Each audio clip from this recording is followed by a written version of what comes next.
Hi friends, നമുക്കൊന്നൊരു beef biryani തയ്യാറാക്കിയാലോ? അതിന് മുന്നേ ഈ ചാനൽ എല്ലാവരും ഒന്ന് സബ്സ്ക്രൈബ് ചെയ്ത് സപ്പോർട്ട് ചെയ്യണേ. ഇതൊന്ന് ട്രൈ ചെയ്ത് നോക്കി ഫീഡ്ബാക്ക് അറിയിക്കണേ. നമുക്കിതിന് 1 കിലോ ബീഫ് വലിയ പീസാക്കിയിട്ട് ഒന്ന് കഴുകി വൃത്തിയാക്കി കുക്കറിലേക്ക് ഇട്ട് കൊടുക്കാം. ഇതിലേക്ക് കുറച്ച് ഉപ്പ്,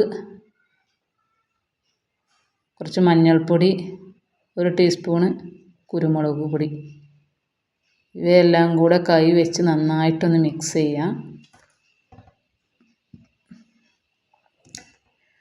മിക്സ് ചെയ്ത് കൊടുത്ത് ഇത് വേവാൻ ആവശ്യത്തിനുള്ള വെള്ളം കൂടെ ഒഴിച്ച് കൊടുത്ത് നന്നായിട്ടൊന്ന് വേവിച്ചെടുക്കുക. നമുക്കിത് വെന്ത് വരുമ്പോൾ തന്നെ നമുക്ക് മസാല തയ്യാറാക്കാം. ഒരു പാത്രത്തിലേക്ക് 2 ടേബിൾ സ്പൂൺ വെളിച്ചെണ്ണ ഒഴിച്ച് കൊടുത്ത് 1 തണ്ട് കറിവേപ്പില ഇട്ട് കൊടുക്കുക. 3 സവാള അരിഞ്ഞതും കൂടെ ചേർത്ത് നന്നായിട്ടൊന്ന് വഴറ്റി കൊടുക്കുക.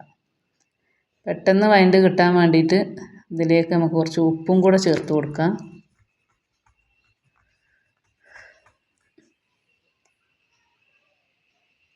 പിന്നെ ഇതിലേക്ക് നമുക്ക് 2 ടേബിൾ സ്പൂൺ ഇഞ്ചി വെളുത്തുള്ളി ചതച്ചതും, 1 ടേബിൾ സ്പൂണ് പച്ചമുളക് ചതച്ചതും, ഇവയെല്ലാം കൂടെ ഇട്ട് നന്നായിട്ടൊന്ന് വഴറ്റിയെടുക്കാം. ഒരു ഗോൾഡൻ കളറാവുന്നത് വരെ വഴറ്റിയെടുക്കണം. എങ്കിലേ ഇതിൻ്റെ ഈ ടേസ്റ്റ്, മസാലേൻ്റെ ടേസ്റ്റ് വരുള്ളൂ. ഒരു ഗോൾഡൻ കളറാവുന്നത് വരെ വഴറ്റിയെടുക്കുക. പിന്നെ ഇതിലേക്ക് 2 തക്കാളി അരിഞ്ഞത് 2-3 മിനിറ്റ് വഴറ്റി കൊടുത്ത് ഇതിലേക്ക് നമുക്ക് മസാലപ്പൊടികൾ ചേർത്ത് കൊടുക്കാം. 1.5 ടീസ്പൂൺ കുരുമുളക് പൊടി, 1/2 ടീസ്പൂൺ മഞ്ഞൾപ്പൊടി,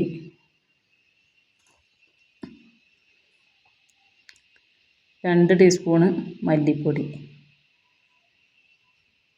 1 ടീസ്പൂൺ മുളക് പൊടി, 1 ടീസ്പൂൺ ബിരിയാണി മസാല. ഇതിൻ്റെയൊക്കെ ഒരു പച്ചക്കുത്ത് മാറുന്നത് വരെ ഒന്ന് വഴറ്റി കൊടുക്കാം.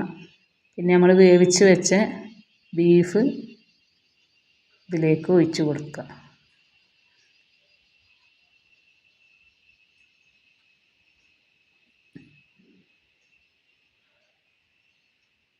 ആ വെള്ളത്തോട് കൂടി ഒഴിച്ച് കൊടുത്ത് മിക്സ് ചെയ്ത് 2-3 മിനിറ്റ് വേവിച്ചെടുക്കുക.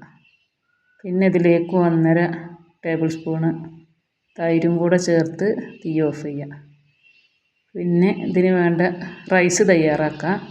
ഇതിനായിട്ട് 1 ടേബിൾ സ്പൂൺ നെയ്യ്, 1 ടേബിൾ സ്പൂണ് ഓയിൽ, ഇവയെല്ലാം കൂടെ മിക്സ് ചെയ്ത് ചൂടായി വരുമ്പോൾ പട്ട, ഗ്രാമ്പു, ഏലക്കായ, 1 സവാള അരിഞ്ഞതും കൂടെ ചേർത്ത് മൂപ്പിച്ചെടുക്കാം. പിന്നെ ഇതിലേക്ക് ആവശ്യത്തിനുള്ള വെള്ളം ഒഴിച്ച് കൊടുക്കുക. 1 കപ്പ് അരിക്ക് 2 കപ്പ് വെള്ളം എന്ന തോതിൽ ഒഴിച്ച് കൊടുത്ത് മല്ലിയില, പുതിനയില കട്ട് ചെയ്ത് ഇട്ട് കൊടുത്ത് കുറച്ച് ഉപ്പും കൂടെ ഇട്ട് കൊടുക്കുക. ആവശ്യത്തിനുള്ള ഉപ്പ് ഇട്ട് കൊടുത്ത് തിളച്ച് വരുമ്പോൾ അരി ഇട്ട് കൊടുക്കുക. വെന്ത് വരുമ്പോൾ നമുക്ക് നെയ്യ് ഒഴിച്ച് നന്നായിട്ടൊന്ന് മിക്സ് ചെയ്യാം. പിന്നെ ഞാൻ ഇതിൽ തന്നെയാണ് ദമ്മിടുന്നത്. അപ്പോൾ ഒരു സൈഡിലേക്ക് റൈസാക്കി കൊടുത്തിട്ട് ആ മസാലക്കൂട്ട് സൈഡിലിട്ട് കൊടുത്തതിൻ്റെ മേലേക്ക് റൈസ് കുറച്ച് തട്ടി കൊടുത്ത് ദമ്മിടാനാണ്.